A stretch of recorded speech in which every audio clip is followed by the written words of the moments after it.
Hello children, how are you? Today I continue that chapter. Agreement with the verb with noun or pronoun. ठीक है, इसमें मैंने अभी तक आपको 9 रूल बता दिए हैं. ये 10th देखिए.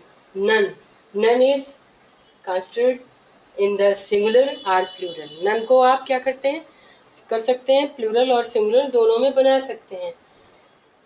कब बनाएंगे? सेंस में रिक्वायर, जैसा कि सेंटेंस में सेंस रिक्वायर करें. जैसे for example, did you buy any mangoes? There were none in the market. ठीक है, इसमें देखिए बाय एनी मैंगोज. ठीक है, तो यहाँ पे एनी का मतलब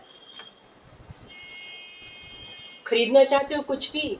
there were none in the market, लेकिन मार्केट में कुछ भी नहीं है. ठीक है, तो यहाँ इसलिए सेंस के अकॉर्डिंग यहाँ पर देखिए सिंगुलर यूज हुआ, जबकि मैंगोज है यहाँ. अब इसी तरह से देखिए, have you brought me a letter. यहाँ पे देखिए me a letter. There was none for you. ठीक है, अब यहाँ पे देखिए लेटर, एक ही लेटर तो आएगा किसी के लिए, तो देखिए आ लेटर. क्वेश्चन है आ लेटर, इसने भी जवाब दिया सिंगुलर में. इस तरह से इसमें एक चीज नोट करना है आपको कि when the singular equally well expressed the sense, लेकिन उस कंडीशन में जब सिंगुलर और प्लूरल दोनों ही इक्वली एक्सप्रेस हों, तो ऐसी कंडीशन में आपको क्या करना होगा, प्लूरल टेक करना होगा. ठीक है, जैसे none of these words are now current, ये इसका एक्सेप्शन है. मैंने अभी कहा उसमें सिंगुलर यूज करना है, और बाद में मैंने आपको क्या बोला कि जब यहाँ पर देखिए दीज आ गया ना, दीज वर्ड्स, तो यहाँ पर देखिए इसके अकॉर्डिंग लिया है. क्यों? क्योंकि दोनों का सेंस जो है इक्वल है. इसी तरह से none of his poem are well known, उसमें से कोई भी पोएम उसकी बहुत वेल नोन नहीं है.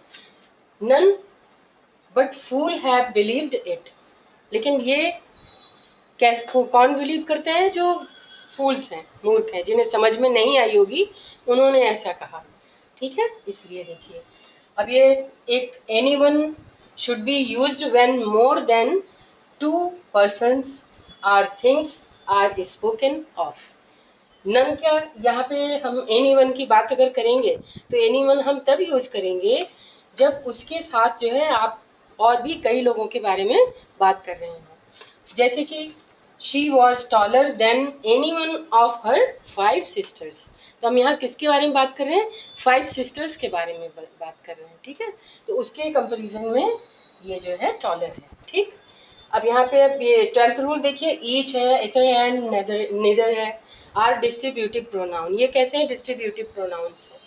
ठीक है, लेकिन and must be followed by verb in the singular. लेकिन इनमें जितने भी ये नाइदर और, इधर और, ईच, ये सब जब भी आएगा तो आपको हमेशा सिंगुलर ही वर्ब टेक करना है. जैसे ईच ऑफ द स्कॉलर्स, अब यहाँ पे स्कॉलर्स है तो आप सोचेंगे इसके अकॉर्डिंग यहाँ पर हैव होना चाहिए, लेकिन हैव नहीं होगा, यहाँ पर आपको हैज ही लेना पड़ेगा. ठीक है, डन वेल. इस तरह से देखिए, either of the roads leads to the railway station. अब यहाँ पे देखिए, यहाँ पे रोड्स की बात करी जा रही है, लेकिन वर्ब हमने क्या किया है? सिंगुलर लिया है. ठीक है, इसी तरह से neither of them, यहाँ पर देखिए them मीन्स क्या होता है? प्लूरल में जाता है, लेकिन हमने यहाँ पर देखिए सिंगुलर टेक किया है because of we use here neither. तो इनवाइटेड टू द पार्टी. ठीक है, अब मैं नेक्स्ट रूल पर जाती हूँ.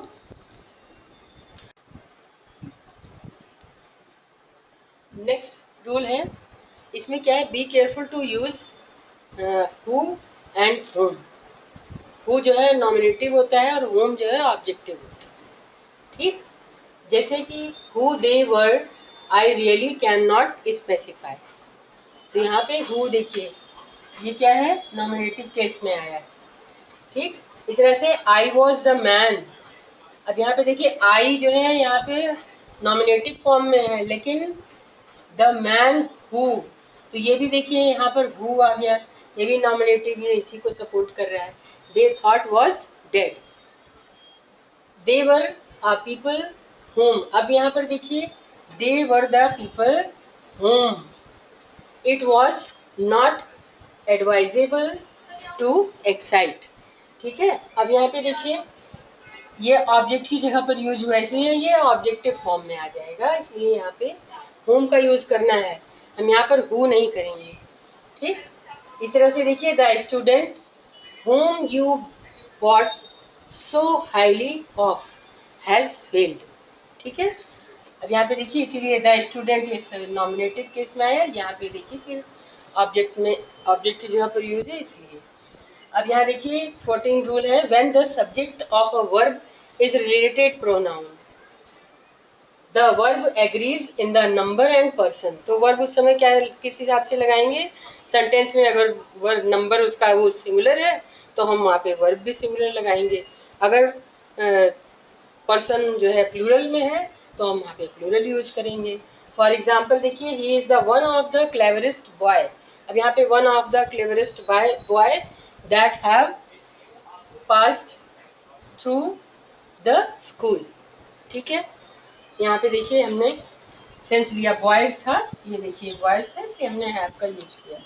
इस तरह से यहाँ पे ये मतलब नहीं है वन ऑफ द यहाँ पे वॉज लिया है, one of the best speeches, मतलब एक ही स्पीच है, लेकिन जब हमने यहाँ पर दैट लगाकर देखिए हैव लगाया, have ever made in the parliament, यानी कि उन्होंने पार्लियामेंट में कई स्पीचेस दे दी हैं, उसमें से ये एक स्पीच बेस्ट है। ठीक है, तो ये आपका that's all today, some rules left, then I will make that video the next time. So subscribe our channel and like it, comment it. Thank you. Bye.